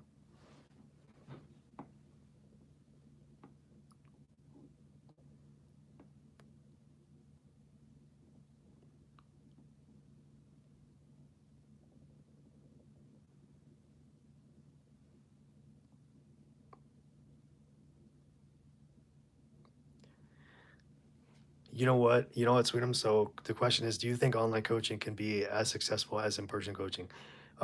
Honestly, I do, and if not more so, more so. I don't think that's a word. More successful, and I only say that because, yeah, successful or effective because you have the ability to reach people globally. So I think it really depends on your approach. I mean, are you doing Zoom calls? Are you actually calling on the phone to check in? Do you have a platform, or do you have the tools to where you can actually share your screen and actually have like almost somebody looking over your shoulder? So I think if you have those tools that are set up and in place, I think the opportunity to coach online, it could be potentially could be far more lucrative because you're reaching more of like a global market. So you could help if you're in the United States, you could help people in Canada, you could help people in South America, you know, all over the continents, Antarctica, Europe, you know, Caribbean, all over the place. That you wouldn't have the ability to help in person or even in your little area, your local area. So I definitely think if you get into online coaching, you definitely need to make sure you have all the tools set and everything that you got to kind of think forward and think ahead in order to kind of figure out what you might need in order to kind of build your client list and just keep that growing, that kind of thing. And if that means as you go along, you kind of hire, we talked about virtual assistants like a week ago or a week and a half ago, so something like that. Yeah, I would say, so Kumo asks, is there a demographic for people looking for online coaches? So I really do think that that could be very wide, like that spectrum could be really wide. So if it's like a fitness thing, it could be somebody who is like, really any age up to like somebody who's young to up to somebody who's old. But then if you're talking more about like business sense, um, typically that's going to be somebody most likely potentially 20s, 30s, 40s, maybe like it doesn't have to be, but maybe somebody a little kind of younger and more like kind of starting out trying to, take more risks possibly versus somebody who's a little more seasoned and they want to kind of have something, their investments be a little more stable. Um, but yeah, I definitely think in a sense there is a demographic, but at the same time, I think it in return becomes more personal for each individual situation and what you're looking for, what you want to get help with or get assistance with or learn. So I think it's kind of like a multi-layer, when you think about it, like a multi-layer kind of approach. So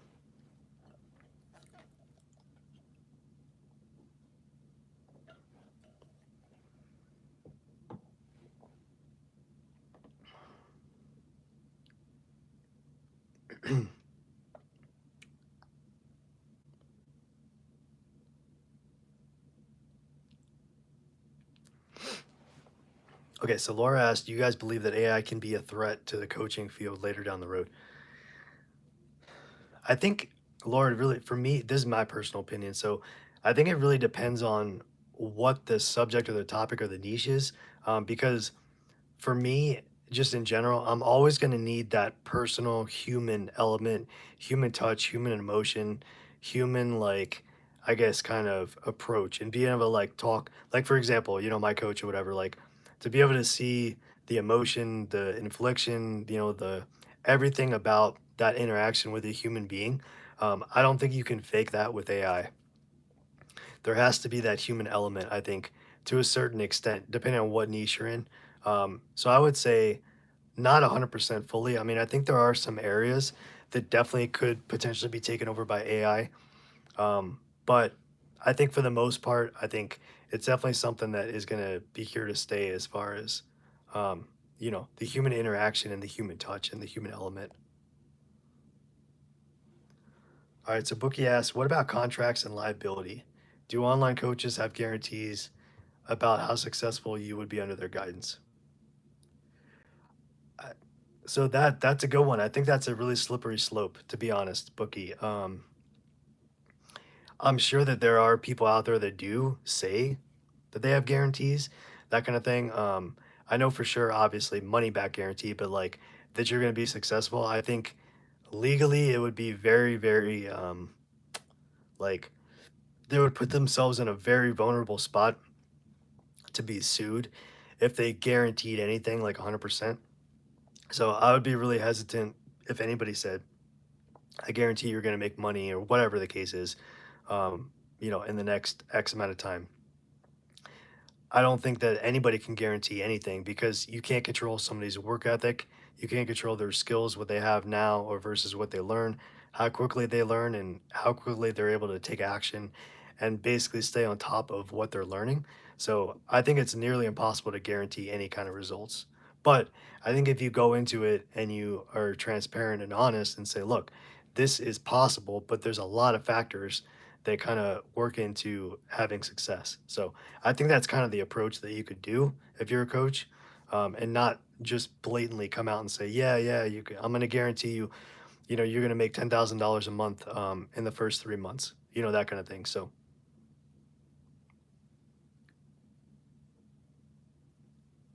yeah, I agree with you, Sweetums. Definitely, nothing beats learning from an actual person.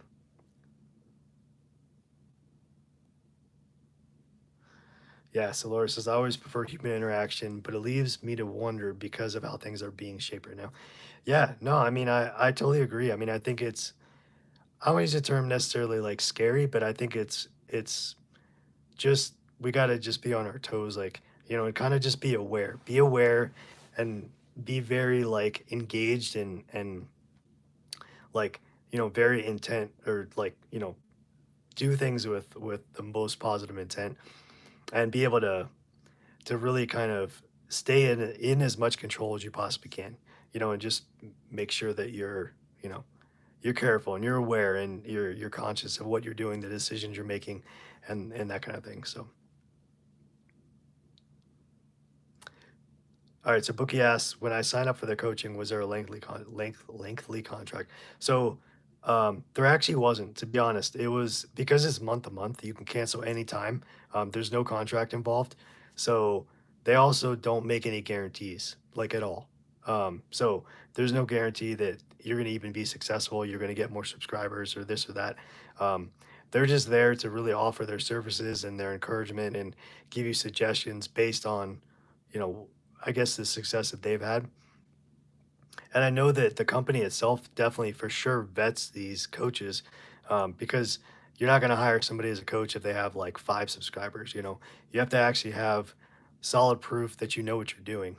Um, yeah, so actually, I found him because I follow him on YouTube, just because I enjoy the content. And one day during a live stream, they mentioned that they were going to open up this coaching program or coaching like kind of uh features, not the right word, but like coaching program. And they would only take like the first 100 content creators, and they had like a form you'd fill out and give them your channel name and all that kind of stuff. Um so yeah, it was actually through a live stream that they were promoting it. So it's definitely been crucial. I mean, I think I lucked out definitely with finding the program and being able to fit in and actually taking action and really taking it seriously. Because I know a lot of people would sign up 100, it's $99 a month. Sign up for 99 bucks a month and then not do anything. Just get the advice but not actually take action and update and like learn and actually want to put the skills and the suggestions and things um, to use, that kind of thing. So that's kind of like basically it doesn't that the point of coaching is to to get that advice and to get that guidance, but also you have to act on it too.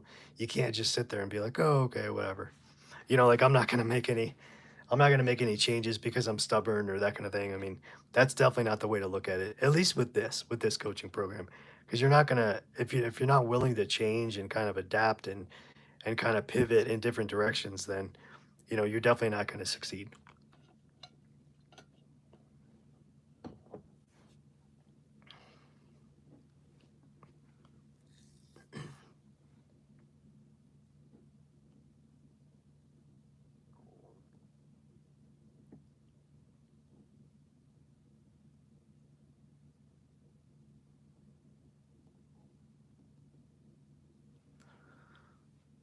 Yeah, Sweetums. That sounds about right. That's how they got me to sign up for some courses too, because they only opened a limited number of spots so they can answer questions individually. Yep. And I think it's smart. I really do. I think that's smart, but only if they stick to it, right? If they stick to it, okay, we're just gonna have a couple of spots open and it's gonna be a one-on-one thing and it's not gonna turn into like a group thing. If that's true and it's valuable and you're actually being able to have actionable steps that you can take and you can interact and it's basically the next thing to live, just by interacting, whether it's over chat or a video message or whatever it is. um, I think as long as you can have that interaction that's accountability at the same time, I think you can't go wrong with that. I mean, especially if there's no contract on the other end of that. So that's definitely enticing too, because if you're like, okay, I did this for a month, maybe I wasted $99, but I'm out of it. They're not going to come after me for, the rest of the money or whatever. So that's an important thing too, is not getting stuck in a contract. You want to make sure that if you can absolutely help it, it's a month to month thing, or it's like a session thing, or an actual per kind of individual, like when you meet with them, so you don't get stuck in a contract.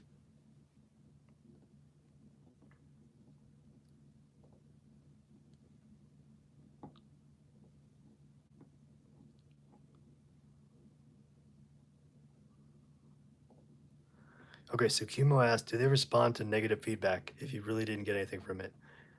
You know what? That's a good question. I mean, I'm not really sure. I would imagine that they would have to at least be willing to hear what you have to say, and kind of, people that are like kind of airing their grievances, that kind of thing. Um, and it could be like, I'm guessing if somebody didn't get results, um, they probably didn't try. And there's always an option in there for you to switch out your coach, that kind of thing. You can request a new coach. If you just flat out feel like they're not a good fit, that's always an option. But um, I would say specifically for what I'm doing, if somebody doesn't get some sort of results, it's because they're not taking it seriously. They're not actually taking action. So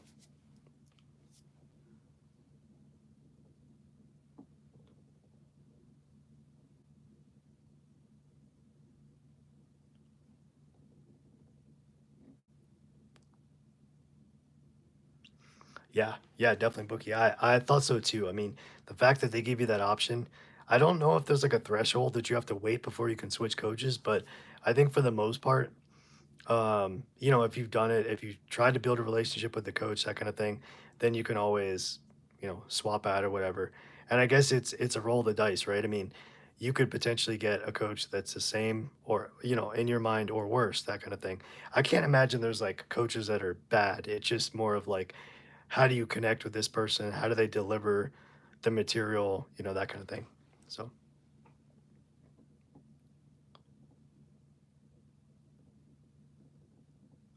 so I just want to take a quick moment here to say thank you so much for everybody that's here. I truly appreciate it, whether you're on this live or past lives. I truly appreciate it. So, our channel here is not monetized yet. So if you'd like to support our channel beyond just viewing the live streams, in the live chat, there's a pinned comment at the very top. There's different ways to donate if you'd like to do so. We have Buy Me a Coffee, we have PayPal, Zelle, Venmo, Cash App, the whole thing. So we'd be very appreciative and grateful if you'd like to make a donation. So I just want to make sure that you guys are getting something out of this, and we're working towards. We have goals for this channel, so we're definitely working towards it. But definitely wanted to mention that side. So okay, so Chromie asks, what technology do you need when you offer online coaching? Just Zoom and Skype? Yeah, so I would say, so that's a good question. So it really depends on kind of what you're doing. So I would say Zoom or Skype for sure for like the video part of it, in terms of being able to conduct video messages back and forth to one another. Some sort of a chat, like how you can either chat through maybe like a Discord, or like if you do email, or like, because I know that obviously you don't really want to give out your personal phone numbers or any of that stuff. So Discord or some sort of an online chat is something to definitely consider as far as a tool that is going to be useful.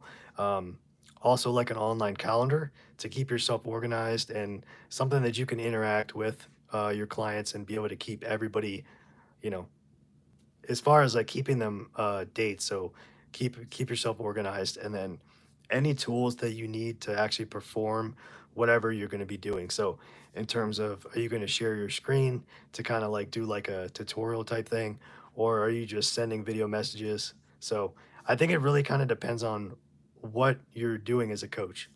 Um, and what are you actually offering? What kind of skills are you offering? Or what are you actually providing services for? So, and that could kind of, you know, tweak your tools as far as that goes, in a little bit different direction. But I think some of those other things, oh, and like some sort of a payment processor, meaning like some way to receive money. So PayPal or Stripe, those are two of the biggest payment processors. Basically, Stripe, you can take credit card payments, or obviously you could use, Venmo or whatever. They have business accounts. So really the payment processor is kind of something that you want to make sure you set up like right away. That way you can take payments and that kind of thing. So yeah. Oh, thank you, Sweetums. I really appreciate that.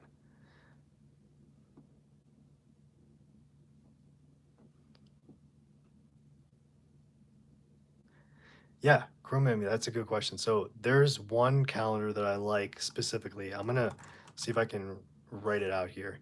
It's called Calendly. Let me pull it up here for you guys. This one is super cool. We actually covered it here on a live stream I don't know if it was a couple days ago. All these live streams are running together for me, but I'm gonna post this in the live stream here. So uh, Calendly calendar. Okay. So this is it's a free appointment scheduling tool, calendar basically. And the reason it's a little more, I think, robust than something like Google Calendar or that kind of thing is it integrates with a bunch of different platforms. Like for example, um, it integrates with like Salesforce, with Microsoft Office. It also integrates with Zoom. So you can actually, if you have clients that you have like a Zoom call, you can actually have them select a Zoom meeting. And if you pay for the next plan up, besides above free, you can actually have it store all the Zoom meetings in there. Excuse me, and it'll send you a link. It sends you a link to the client. So they don't have to worry about, did I put it on my calendar? Did you put it on your calendar? Everything is all within this calendar system. So that's one of the tools calendar wise that I would definitely consider looking at. They do have a free option, but kind of like with all these other tools, I mean, the free option is a little more limited, but at least to get started, I think it would be a good idea to keep yourself organized and your clients. So you know exactly who's who, who's where, and what you're going to be doing so you don't double book yourself and that sort of thing. So it actually allows the client to select a certain time and date. Um, so basically, on the back end, you choose the date of the calendar, and then you can say, okay, when are you available? You, the coach, when are you available?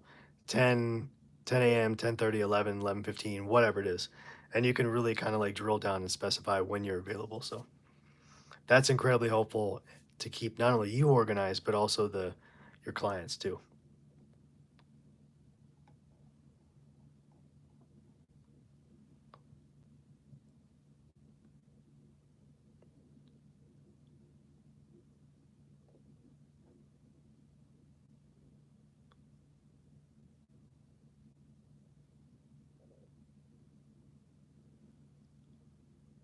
Oh yeah, no problem.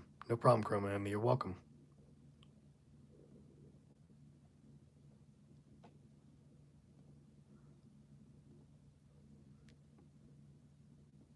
So if you guys like this one, if you like this live stream, I really hope you guys are enjoying this and did enjoy it. Um, if you guys liked it, definitely please check out the other live streams in this 30-day challenge. There's 20 other live streams and they talk about a different topic every single day. So we do have a playlist here that we can put in the chat. So if you'd like to just cut right to the chase and just go to the playlist. Otherwise, if you're on the main channel, you can just click on live, like the little kind of like a sub bar. Click on live and you can see what videos we've had live, or on playlist, and that'll also give you the playlist. I think it's a very top one. So okay, so Sweetums asks, are there statistics for people who sign up for coaching who actually follow through to success versus the ones that pay and did nothing with the info? That's a good question. I got to be honest, Sweetums. I'm not sure. I think it depends on the niche and the type of coaching that people receive in terms of how they actually followed through in terms of, finishing out the coaching, or how long that they've actually, been a member, or, been linked to a coach before. So yeah. Um, Definitely, I've definitely done the same thing. Sometimes I paid for courses, or training sessions or videos or what have you, and never got around to it. Then I'm like, oh crap, I just wasted whatever. I mean, like, a couple $100 to 1,000, that kind of thing. So that's always a thing. You got to make sure, definitely when you're thinking about it, and you sign up for something and it sounds good. I mean, as long as you have lifetime access, I think that might be the kind of the key. So that might be as far as like, if you have a lifetime access, like license, or however they kind of structure it, that might be the way to go.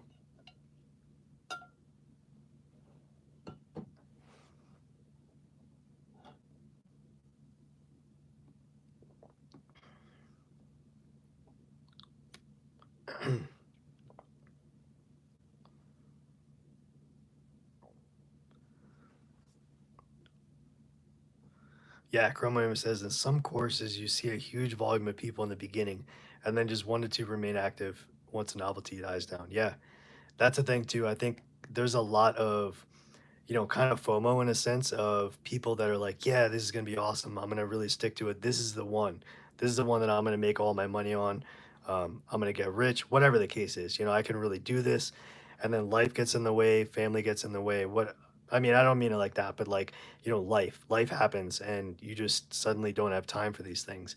And I mean, it happens. It happened to me, like, in the past. And I just try to be really kind of like very like aware and cognizant of, what I'm signing up for, especially when it involves money. So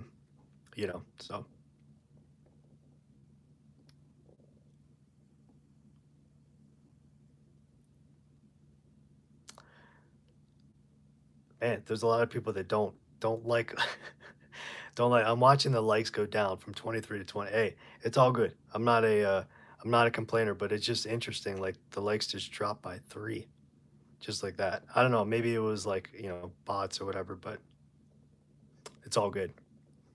No worries. We got that 20. So it still says 20 on my side. I don't know what it says on your guys' side. Oh, and we're down to 19, 18. Really?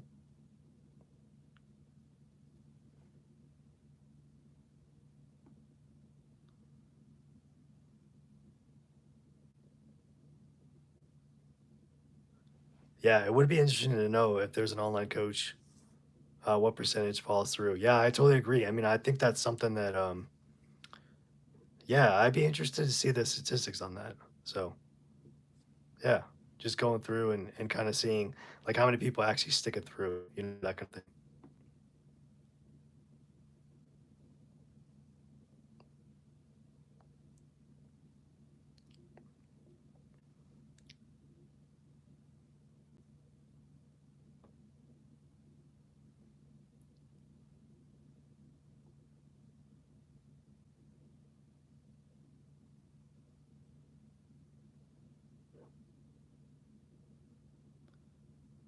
Yeah, that's weird. Are you guys seeing that? Like, it's now went down to 17. Yeah. I don't know. Maybe it's something weird that is going on in YouTube. I don't know. It's all good. It's kind of strange. Anyway, anyway, yeah, I don't know. I'm not sure. That's pretty strange. Now it's down to 17. Do you guys see that on your end? Like, so on mine, now it says 16. That's weird. Oh, it's all, no worries. Well, I think if the likes are from like bot accounts, like bots, or like, I can't imagine people are like literally coming in here and just unchecking like, unchecking like. It could be bots, maybe. I've never actually seen that happen though. Usually it happens like a day after, like hours after, where it drops, but it doesn't drop like live like that.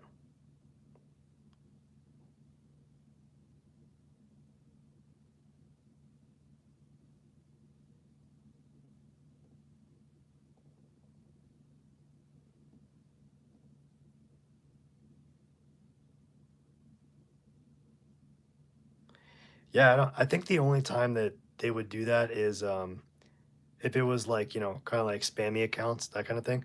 You know how sometimes like there's just random accounts just come up and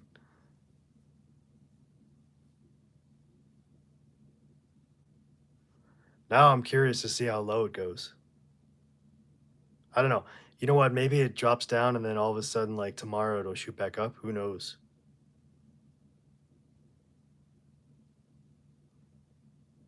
Yeah, that's pretty crazy.